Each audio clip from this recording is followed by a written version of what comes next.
Мен айтат элем, бардығыбызды қамай албайды. Сарунун элинен бардығын қамай албайды. Саясатчылардың президентке, бийликке қарсы шыққан адамдардың бардығын қамай албайды. Бардығыбызды Қырғызстандан көшіріп жібере албайды. Бардығыбызды президент ойлағандай, өкмөт ойлағандай ойлата албайды. Анткени биз бардығыбыз адамбыз. Бардығыбыздың башка көзқарастарыбыз бар. Біз эч убакта Атамбаев ойлағандай, Жантөре Сатыбалдиев ойлағандай, алардын дежурный төрагасы Сооронбай Асылбек Жээнбеков ойлағандай ойлобойбуз. Біз башкача ойлонобуз бардығыбыз. Біз ошон үчүн адамбыз. Ошон үчүн кыргыздарбыз. Мен толугу менен ишенем.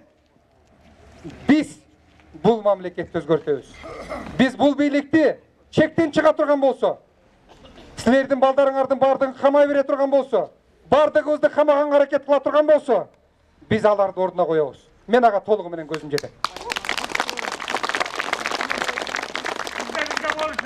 Ошондуктан мен силердин тууганыңар катарында,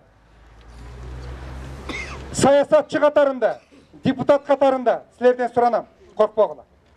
Биз силер менен аягына чейин болобуз.